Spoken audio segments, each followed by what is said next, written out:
unfortunately the last Botcon, but with it being the last Botcon, at least some good came of it, among all the other awesome things. Judd Nelson made an appearance, we got an amazing Beast Wars year, and also some really cool exclusives. Exclusives that yours truly had something to do with. So, that being said, because I had a chance to write some bios for Botcon, I managed to get some of the toys, and I'm going to give you some history lessons. It's an excuse to talk about Tarantulas and some of the others. But let's start with, as Rat Trap affectionately referred to as, the Spider. So, this is Protoman, this is Proto Retro, and let's do this. Proto Retro. So for those who didn't know, I had a little something to do with Botcon this year.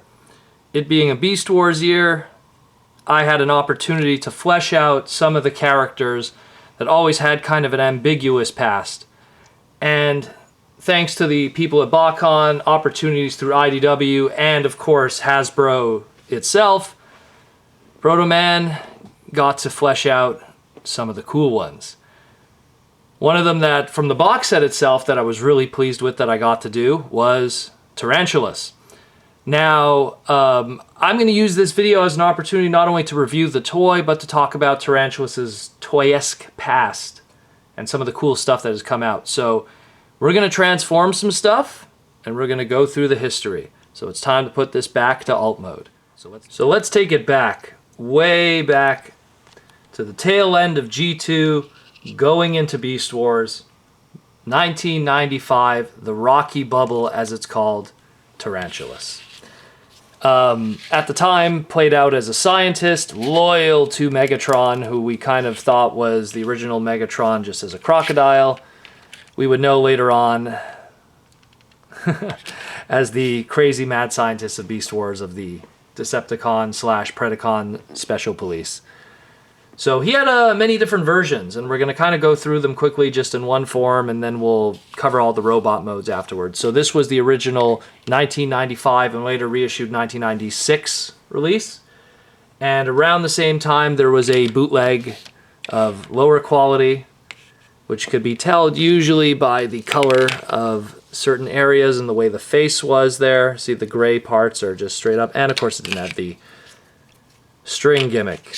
It's a lot more lower quality and doesn't transform as easily and would fall apart. So there was that in the bootleg that came out in '96 when Beast Wars really reached its peak of popularity due to the show going on the air. After that, we all know this one, the awesome one itself, the Transmetal. Oh yeah, extremely show accurate with his motorcycle mode. If I could just do it quickly right here on the spot. You know, oh man. This guy was awesome. And probably one of the nicer Transmetal toys. And it also sported his head sculpt that to me, when I was writing the bio, and I've always believed since the beginning, kind of led to some of the secrets of his origin. But we'll get to that in a moment. After that, we had a little PVC figure. The Robot Heroes Tarantulas. Now, oh my god, it's robot mode, so yeah, sure, okay. But yeah, we had the Robot Hero, which came with Optimus Primal, so even Tarantulas got a little PVC figure like that. Then we had the 10th Anniversary Tarantulas, which we'll bring in the other ones here. This is the original, this is the 10th Anniversary. In Spider mode, it's not really as noticeable except for the Predacon logo on his butt and the different color of eyes. It's more so the robot mode that really shows the differences, but we'll get to that afterwards, like I said. And finally, the club exclusive, we'll call it the Dawn of the Future Past Tarantulas, which was his pre-Beast body and his little spider drones, which were used from Arms Micron stuff, and the mold was a scrap heap mold from the Junkions. And I guess also invoking that motorcycle idea because of, well, what his Transmetal design had. And then it brings us to today. Now, he uses an awesome figure. Actually, I'll bring in this too. So he was from an awesome mold that was what we like to refer to as the sixth man of these combiners. And while the likes of Alpha Bravo and Off-Road were not really that interesting, where he came from, Rook, was an awesome mold. I love this mold. Everyone should pick up this guy. He is great. Everything related to him, he's just awesome. So that being said, when they were going to use this mold, I was a little apprehensive at first to be used with Tarantulas, considering his more sleeker designs of motorcycles. And, you know, he was called a ninja at one point in terms of his bio. But it works just because this mold is amazing. And you could peg the little weapon there and his little foot, which could be used for the combiner mode, but also doubles as, say, like a missile launcher. Again, because it's using that Rook mold, I forgive it, because this mold is amazing. I suggest picking up any of this mold. Forget Tarantulas, just any of this mold looks awesome. But enough about that. Has the Predacon logos on the side, has his little blaster, which is talked about a little bit in the bio and of course in the comic by John Beauvais, which did an amazing job. JP, you did an incredible comic. And you know, the bio is not bad too. Let's just say Autobots are Decepticons, as if I would be something so boring. Yeah. So let's transform him, and we'll get across the whole spectrum of all the other cool stuff. So let's do that. Transformation.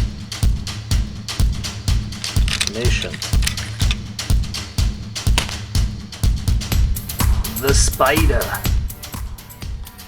The Crazy One. The Unhinged. The possibly Unicronian. That, which is Tarantulas. And amazingly fitting of this mold, what I associated with something so bulky, so rough and tumble in that of Rook, seems to work amazingly so well in that of Tarantulas, with almost like a science backpack to have his bidding, to have his little troublemakers, his spider drones. So let's go into those robot modes before we tackle the toy. Let's pull up the original 1985 Rocky Bubble. Had the black visor and a mutant head gimmick, which was newly introduced to Beast Wars. He would sport, obviously, his mutant face, while Black Arachnia, sharing the mold, would sport the more human face. The bootleg, in order to avoid mistakes, would have that terrible vomit green, and didn't have the, as like I said before, the string gimmick, and it just feels as bad. But just to avoid you accidentally purchasing a bootleg thinking it's the real deal, I'll jump ahead a little bit and just bring in the 10th anniversary one, which is, to a lot of people, the definitive Season 1 Tarantulas figure.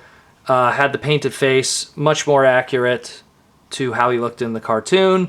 But oddly enough, sporting that vomit green that the bootleg had. Very weird combination of the two. So that's why I always say, be careful what you purchase, because there's similarities between all of them. But if you had to buy one, buy the 10th anniversary edition. Fairly affordable and the most show accurate. What I also wanted to bring up, but I didn't when it was all about alt modes, is the Microverse. Oh man, this could be a zoom.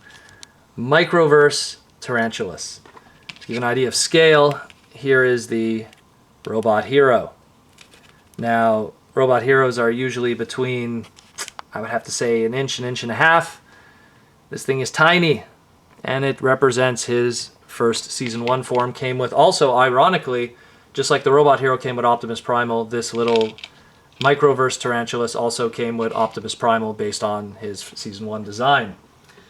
Going to my personal favorite, the one that kind of led to how I wrote the bio, and also kind of what the color scheme of the Botcon toy is, the Transmetal one. And the Transmetal one, I'm going to bring this in here, also had a special Fox Kids Dead Tarantulas repaint That is a beast to get loose, unfortunately. So I have mine carded for the moment until I get a loose one. I apologize for that. But that being said, yeah. So I just want to touch on this for a moment and why this was so important.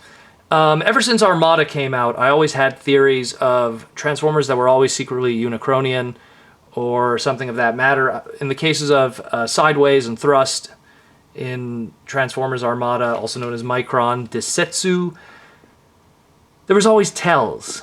And there was just something about Tarantulas with his very Unicronian horn head and all his vague things that was said throughout the show, working for the Tripredacus Council. So when this was going to be used, I felt that it was just appropriate to tackle those kind of themes. So that's why this toy was so important in more ways than one in relation to what was written for the Botcon toy, but also what was thematically designed in terms of colors for it. Last but not least, aside from of course, robot hero, like mentioned previously, we have, of course, the club exclusive one, which when you use the drones, they give more similar hands to that which he had in the show, because otherwise you would just have more of those scrap heap, normal humanistic hands. And this was kind of going again for the Dawn of the Future Past, pre-Beast kind of look for him. This actually, oddly enough, ironically, was repurposed also as Sideways' body. So another Unicronian worker using purple and a motorcycle and stuff like that. Kind of interesting theme going on there. Yeah, so back to him. He's great.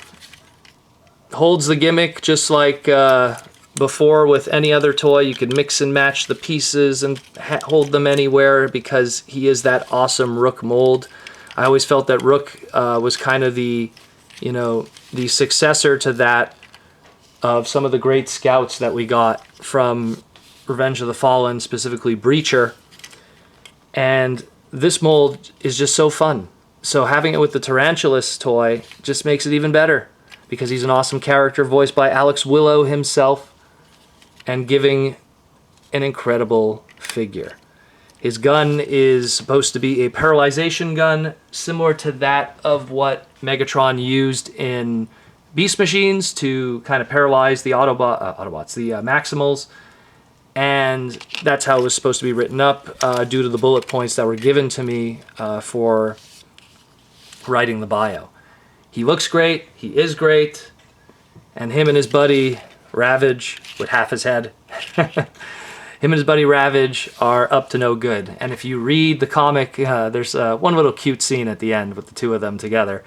So, needless to say, it's a nice little set together to have, even though he's kind of tiny in comparison to the much more macho-looking scientist that is Tarantulas.